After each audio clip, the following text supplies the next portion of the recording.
Hey guys, how's it going? Ugh. Coffee.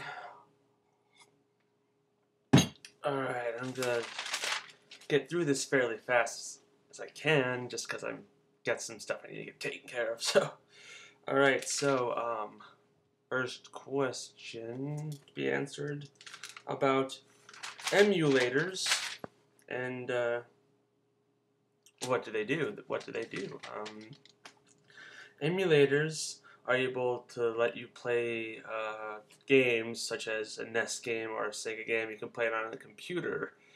And how to do that is that I think it's like somewhat confusing to me, but it's like like this thing called reverse engineering, and or better yet, it's called ROM images. By using ROM images, you get copies of games, and you can basically use that.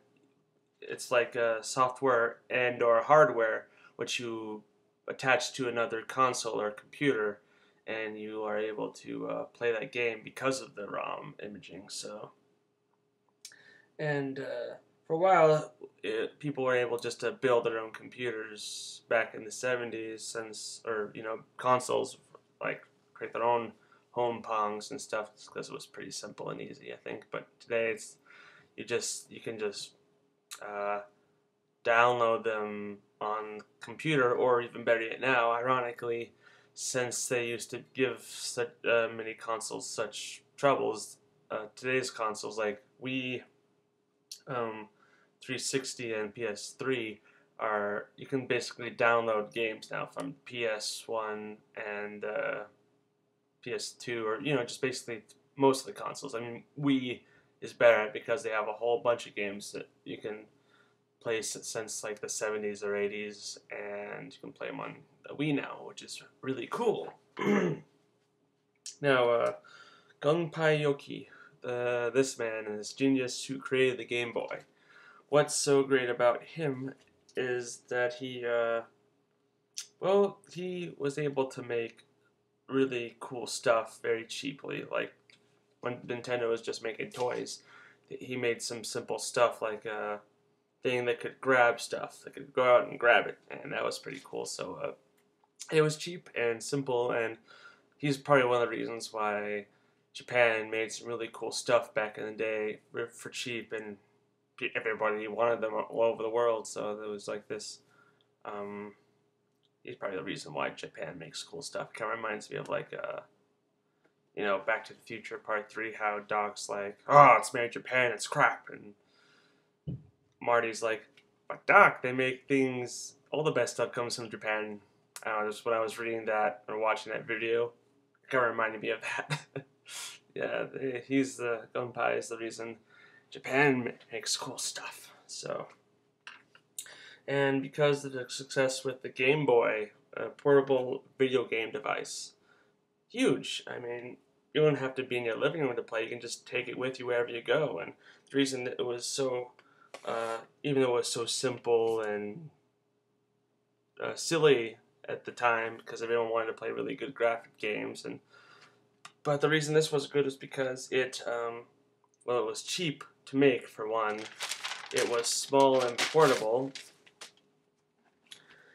It was convenient since, like I said, small, and didn't have any loose parts like wires or controllers. It was all one thing, and the cartridge was the only thing that was loose. But just the Game Boy and the cartridges. That's all you had to really worry about, and no lights, so it could run forever. Is something that you didn't really need to replace batteries, unlike the what of the other handheld games from other competitors had better graphics and sound, but they had to replace batteries every few hours, and they weren't really fun to play unless you had batteries. And the Game Boy didn't have to worry about that. Probably could go on for days before you had to change anything for it, and it was really meant for kids. So lots of children wanted it, and it was simple and fun stuff. I mean, and plus, they're not like games you want to play through 3 hours. They're just meant to keep you occupied for a little bit.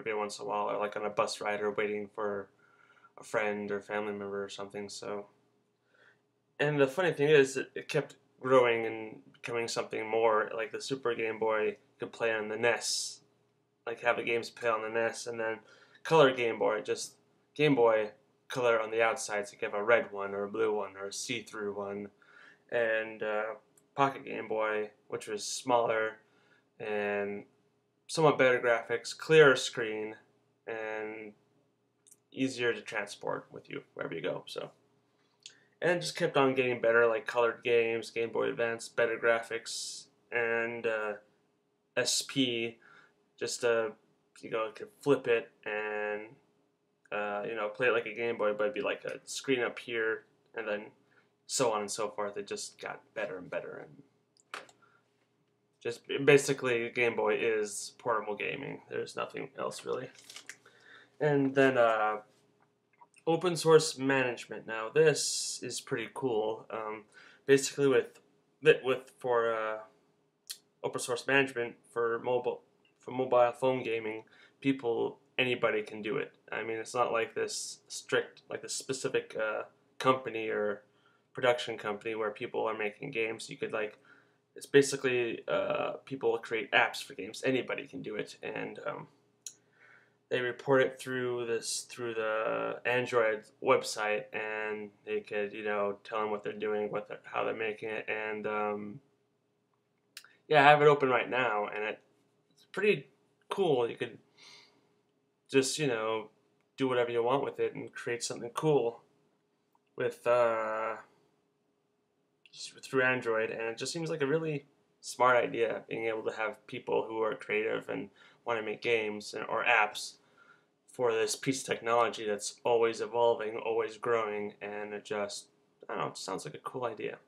Don't have to, you know, go anywhere. You can just do it at home too. So you can just, it just seems like a very convenient way to create games. So, and yeah, that's kind of it. So you guys have a good